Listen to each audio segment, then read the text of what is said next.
Hello, today I will talk about effective tips to speak Spanish.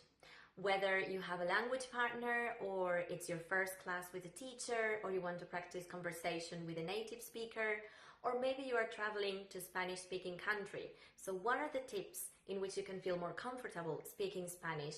It doesn't matter if you are a beginner student or an intermediate. We can all get a bit nervous when we have to talk to somebody we don't know. So I'm gonna give you tips that you can use in every conversation you have in Spanish. So watch this video and tell me what you think about it. I hope you enjoy it. Okay, let's get started with effective tips to speak Spanish. So the first one is don't be nervous. I know this sounds like it's impossible not to be nervous, but try not to be because you'll probably make mistakes. This is normal and this is very usual. You are learning the language, so don't worry if you make mistakes with pronunciation or grammar or vocabulary. Probably if you are talking to a teacher, he or she will correct you, or if you're talking to a native, they will understand what you're saying. The next one is take your time to think. If you're trying to find the exact word you want to say, don't rush in to say whatever. Just take your time, think what you really want to say, try to find the word, and if you can't, just try to paraphrase. Try to say, for example, the definition of that word. If you are having a conversation on Skype with a language partner, find a comfortable place, have a glass of water at hand, and no distractions. This is very important. If you are having a conversation with a teacher, just try to find a place where your phone is away, where you won't listen to any sound and you can just sit comfortably and there are no distractions. This is very important. You can always start a conversation by talking about the weekend, jobs, family, city, favorite things, anything that you can just ask a question about. For example, you can say, ¿Cómo estuvo tu fin de semana? ¿Qué haces el fin de semana? ¿De qué trabajas? ¿Dónde vives? ¿Cuál es tu película favorita? You may talk about that, and then if you're talking about your, for example, favorite movie, you will keep on with actors and actresses, directors, genres, books, anything. So start with a question that can lead you to talk about something different. Be engaging. Keep the conversation flowing by asking questions. For example, if the other person is telling you about the weekend, you can say, qué bien, qué bueno, qué interesante. Or you can ask a question like, ¿por qué fuiste a el parque? Why did you go to the park? ¿Por qué fuiste al parque? So you can ask a question like that and then the person will answer and then maybe they will answer with another question and you'll have to speak. So try to keep the conversation flowing.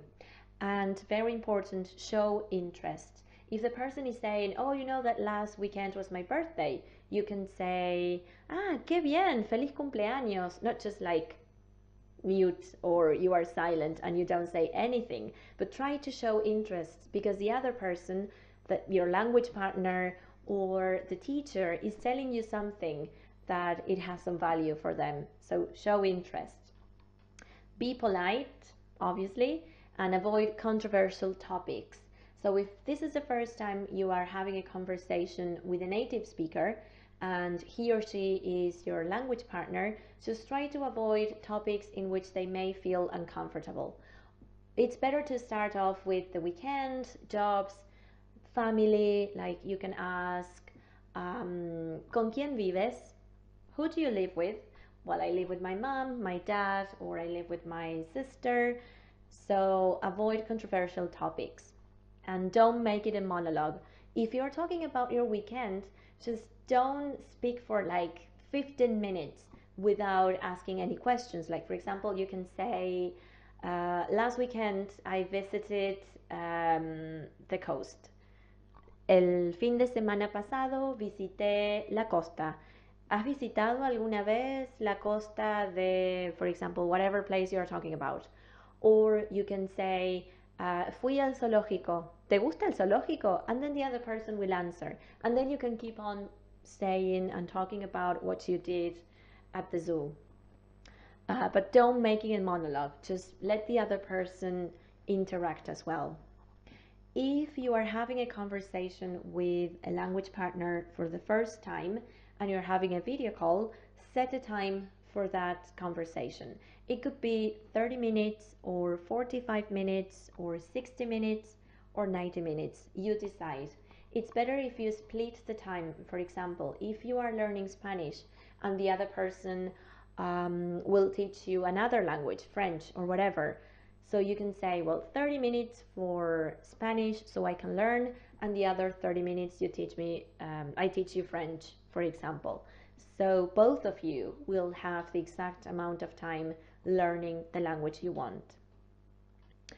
And finally, some useful expressions when you're having the video call.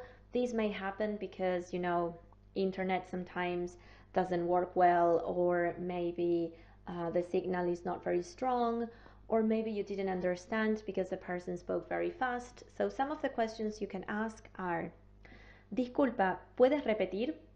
Can you repeat, please? ¿Puedes hablar más despacio, por favor? Can you speak slowly, please? Estoy aprendiendo español y quiero practicar más conversación.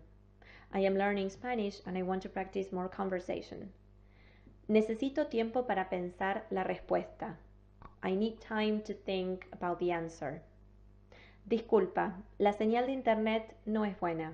I'm sorry, the internet signal is not good. So these are some expressions that you can use so the other person will understand, oh, okay, yeah, I will slow down, or I will try to call you again and see if the signal gets better or stronger. So whether you are talking to a teacher or a language partner, try to use these tips and you'll feel much better and comfortable. Remember, you are learning the language, so don't put a lot of pressure on yourself, because for some people it will be easier, for some people it will be more difficult, but just sit comfortably, don't be nervous, interact, be engaging, and you'll definitely make progress in Spanish. So I hope you've liked this video, and if you did, you can visit my website www.spanishwithflor.org for more resources. Bye bye. Ciao.